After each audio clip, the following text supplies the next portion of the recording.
नमस्कार दोस्तों, sunrise history classes में आप सबका हार्दिक स्वागत है। आज हम सिंधु घाटी सभ्यता के महत्वपूर्ण स्थल जिनका हमने अध्ययन किया था, कालीबंगा, मोहनजोदड़ो, हड़प्पा, लोथल, धोलावीरा आदि से संबंधित महत्वपूर्ण जो क्वेश्चन है उनका अध्ययन करेंगे। तो अपना सबसे पहला क्वेश्चन है दोस्तों, हड़प्पा सभ्यता की खोज किसने की थी? हड़प्पा सभ्यता की खोज 1921 ईस्वी में दयाराम साहनी ने की थी। हड़प्पा सभ्यता की खोज 1921 ईस्वी में दयाराम साहनी ने की दोस्तों। और पुरातात्विक विभाग के अध्यक्ष थे जॉन मार्शल। नेक्स्ट क्वेश्चन है, हड़प्पा सभ्यता कहाँ स्थित है?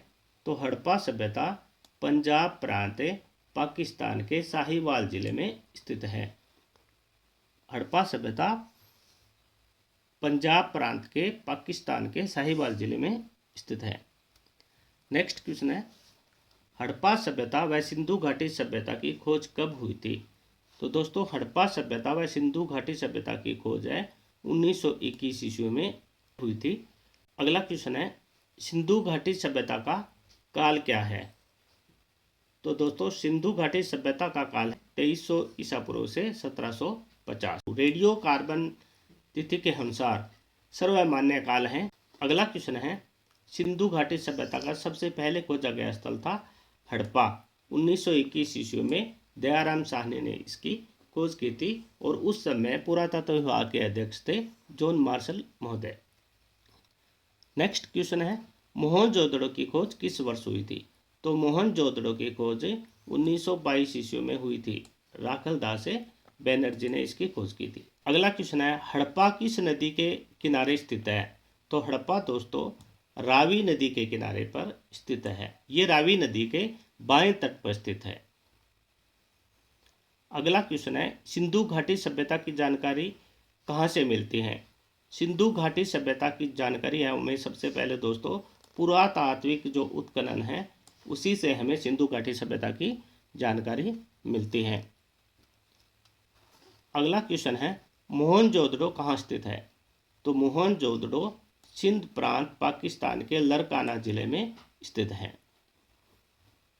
अगला क्वेश्चन है, हड़प्पा कालीन लोगों ने नगरों तथा घरों के विनाश के लिए कौन सी पद्धति अपनाई थी?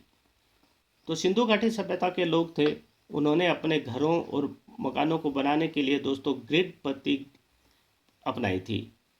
ग्रिड पद्धति जो एक दूसरे को समकोण पर काटती थी, सड़कें भी उनकी समकोण थी। तो ये ग्रिड पद्धति सिंधु घाटी सभ्यता की एक महत्वपूर्ण विशेषता थी। अगला क्वेश्चन है, हड़प्पा सभ्यता के अंतर्गत हल से जोते गए खेत का साक्ष्य कहाँ से मिला है? तो हल से जोते गए खेत के सबसे पहले साक्ष्य हमें कालीबंगा से मिला है। कालीबंगा सभ्यता के दक्षिणी पूर्व क्षेत्र में जोते हुए खेत का साक्ष्य मिला है, जहाँ से हमें दो प्रकार की हराइयाँ मिली थी। एक तो कम दूरी की हराइयाँ थी और दूसरी थी अधिक दूरी की हराइयाँ। जो कम दूरी की हराइयाँ थी वहाँ पर चना बोया जाता था और जो अधिक दूरी की गहराइयाँ थी वहाँ पर सरसों बोया जाता था। लेकिन सिंधु घाटी सभ्यता का जो स्थल है कालीबंगा, उसके दक्षिण पूर्व क्षेत्र में ही हमें जोते हुए खेत का साक्ष्य मिला है। अगला क्वेश्चन है दोस्तों, हड़प्पा सभ्यता के निवासी थे? तो हड़प्पा सभ्यता के निवासी थे शहरी। हड़प्पा सभ्यता के निवासी थे शहरी, क्योंकि वहाँ के लोगों ने सबसे पहले ग्रिड पद्धति पर अपने शहरों का निर्माण किया था।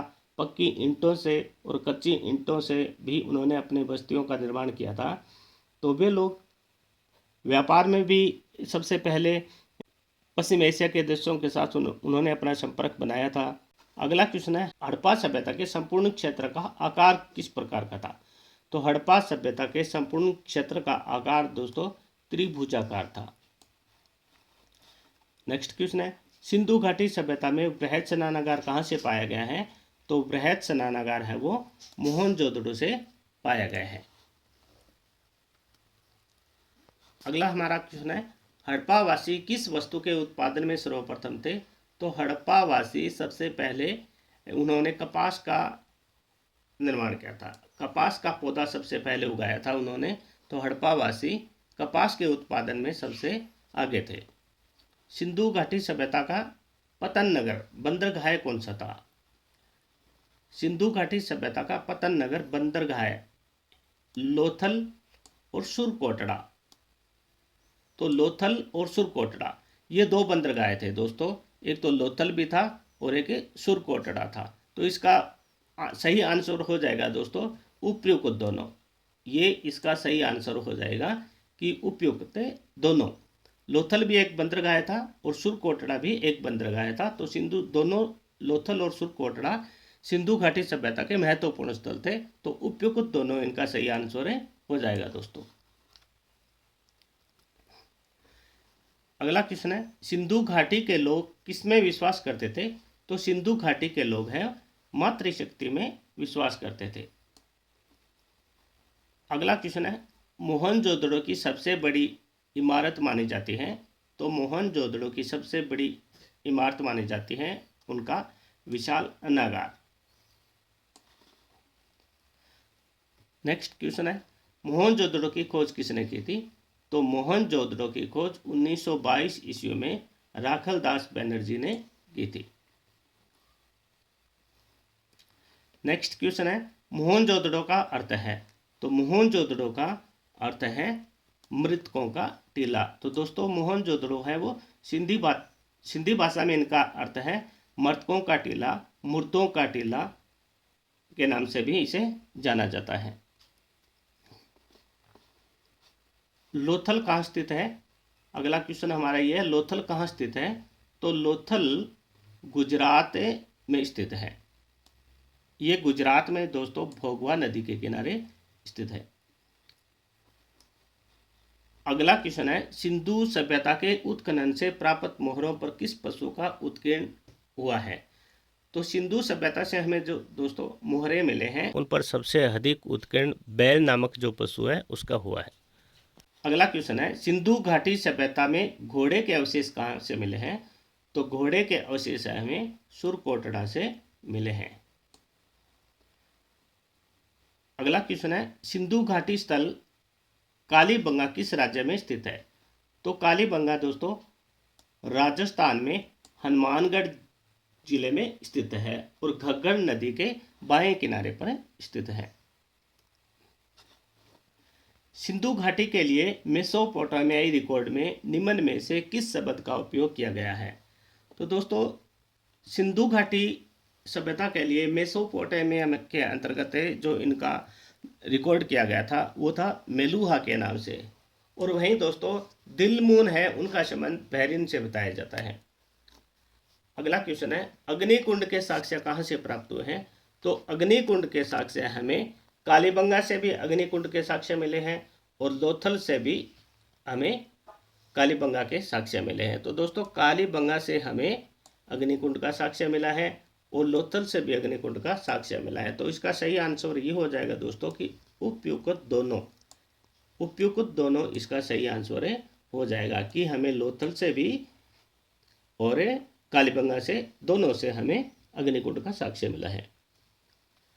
अगला क्वेश्चन है स्वतंत्र भारत में सबसे अधिक संख्या में हड़प्पा युगीन स्थलों की खोज किस प्रांत में हुई थी? तो ये दोस्तों गुजरात में हुई थी। अगला क्वेश्चन है हड़प्पा कालीन स्थलों में अभी तक किस धातु की प्राप्ति नहीं हुई थी? सोना से ये लोग परिचित थे, चांदी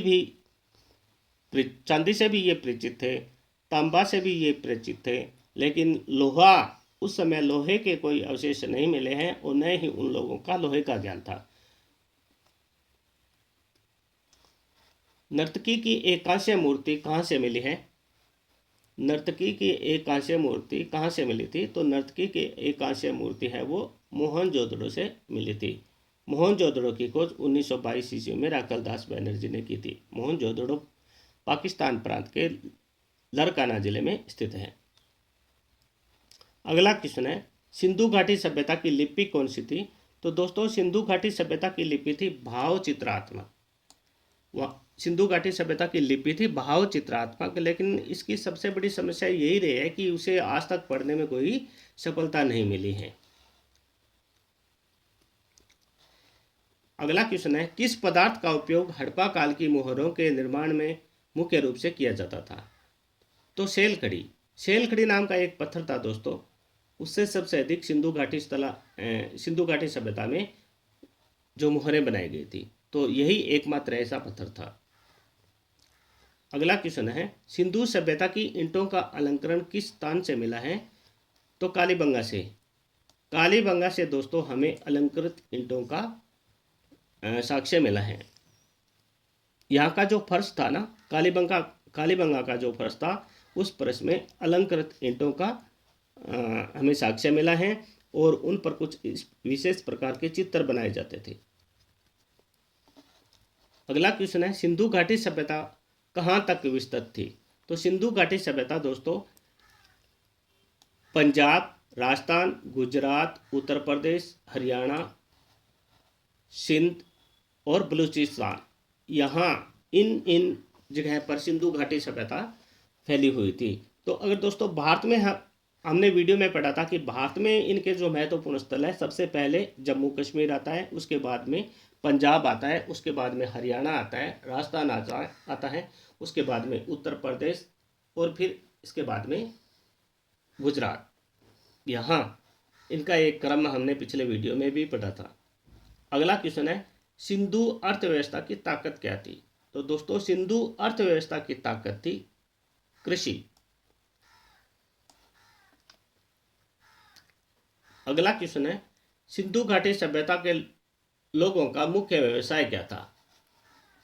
सिंधु घाटी सभ्यता के लोगों का मुख्य व्यवसाय क्या था? तो सिंधु घाटी सभ्यता के लोग थे, उनका मुख्य व्यवसाय था व्यापार। ये लोग पश्चिमी एशिया के देशों के साथ व्यापार करते थे। अगला क्वेश्चन है, हड़प्पा सभ्यता किस युग की थी? तो हड़प्पा सभ्यता कांस्य युग की थी। अगला क्वेश्चन है, सिंधु घाटी सभ्यता का सर्वाधिक उपयोग में लिए जाने वाला नाम क्या था? तो सिंधु घाटी सभ्यता के लिए सबसे पहले हड़प्पा स्थल की खोज की गई थी 1921 ईस्वी में। तो यही स्थल है वो सबसे महत्वपूर्ण माना जाता है और हड़प्पा सभ्यता नाम है वो इनका महत्वपूर्ण है। अगला क्वेश्चन है, हड़प्पाकालीन समाज किन वर्गों में विभक्त था? तो हड़प्पाकालीन समाज किन किन भागों में बटा हुआ था? तो यहाँ के जो लोग थे, तो विद्वान, योद्धा, व्यापारी और श्रमिक वर्ग, इनमें ये समाज बंटा हुआ था। अगला क्वेश्चन है, सिंधु घाटी सभ्यता की मुद्रा में किस देवता के समतुल्य चित्रांकन मिलता है? तो उसमें आद्य शिव। दोस्तों सिंधु घाटी सभ्यता से हमें एक मुहर मिले हैं जहां पर एक शिव जैसे आकृति का एक चित्र दिखाया गया है। उस पर ऐसा लग रहा है कि मानो वहां एक शिव है या शिव शक्ति की तरह दिखाया गया है, जिसके सर के ऊपर 3 सिंह है और उसके अगल बगल में बाघ, हाथी, गेंडा और सामने हिरण के चित्र भी हैं। अगला क्वेश्चन है, कालीबंगन का अर्थ क्या है? कालीबंगा का अर्थ है काली चूड़ियां। कालीबंगा का अर्थ है काली चूड़ियां। अगला क्वेश्चन है, पैमाना की खोज ने यह सिद्ध कर दिया है कि सिंधु घाटी के लोग माप तोल से परिचित थे। यह खोज कहाँ पर हुई है? तो यह दोस्तों लोथल से हुई है। लोथल से हमें एक हाथी दांत का स्केल मिला है। क्या मिला है दोस्तों? लोथल से हमें हाथी दांत का एक स्केल मिला है। इससे अनुमान लगाया जाता है कि यहाँ के लोग माप तोल में भी परिचित थे। अगला क्वेश्चन है, सिंधु घाटी सभ्यता के घर किससे बनाए जाते थे? तो सिंधु घाटी सभ्यता के घर है वो ईंटों से बनाए जाते थे दोस्तों। कच्ची और पक्की दोनों प्रकार की ईंटों का उपयोग किया गया है। अगला क्वेश्चन है, भारत में चांदी की उपलब्धता के प्राचीनतम साक्ष्य कहाँ से मिलते हैं? तो हड़प्पा संस्कृति से चांदी के जो साक्ष्य हमें मिलते हैं। अगला क्वेश्चन है, मोहनजोदड़ो से प्राप्त पशुपति शिव, आद्य शिव मुहर में किन किन जानवरों का अंकन हुआ है? तो दोस्तों सामने जो शिव की मुहर मिली है या आद्य शिव की जो एक मोहर मिले हैं उस पर हमें सामने के चित्र में 2 हिरण हैं, गेंडा और भैंसा भी है, बाघ और हाथी है। ये सभी जो पशु दिखाए गए हैं ये आदेश युग की मोहर पर हमें मिले हैं। कुल मिलाकर 5 प्रकार के 6 पशुओं के हमें चित्र मिले हैं। अगला क्वेश्चन है, सिंध का नखलिस्तान या सिंध का बाघ हड़प्पा सभ्यता के किस स्थल को कहा जाता है? तो मोहनजोदड़ो को सिंध का नखलिस्तान भी कहा जाता है, इसे सिंध का रेगिस्तान भी कहा जाता है। अगला क्वेश्चन है, हड़प्पा सभ्यता के लोगों की सामाजिक पद्धति क्या थी? तो हड़प्पा सभ्यता के लोगों की सामाजिक पद्धति थी उचित समतावादी। अगला क्वेश्चन है, हड़प्पावासी किस धातु से परिचित नहीं थे? तो टीन, शीशा, सोना, चांदी, तांबा व कांसा, इन सब का तो दोस्तों ये व्यापार करते थे, लेकिन लोहे से वे परिचित नहीं थे, तो इसीलिए लोहा ही इनका सही आंसर हो जाएगा। अगला क्वेश्चन है, पशुओं में किस एक पशु का हड़प्पा सभ्यता में पाई मोहरों और टेराकोटा कलाकृतियों में अंकन नहीं हुआ है? तो दोस्तों हमें हाथी का भी चित्र मिला है, गेंडा का मिला है, बाघ का मिला है, लेकिन शेर का वहां कोई साक्ष्य नहीं मिला है मोहरों पर। अगला क्वेश्चन है हमारा, सिंधु घाटी सभ्यता जानी जाती है? तो सिंधु घाटी सभ्यता अपने नगर नियोजन के लिए जानी जाती है। दोस्तों सिंधु घाटी सभ्यता अपने नगर नियोजन के लिए जानी जाती है। हमारा लास्ट और अंतिम क्वेश्चन है, भारत में खोजा गया सबसे पुराना शहर कौन सा था? तो भारत में खोजा गया सबसे पुराना शहर हड़प्पा था। 1921 ईस्वी में इस स्थल की खोज की गई थी। धन्यवाद दोस्तों।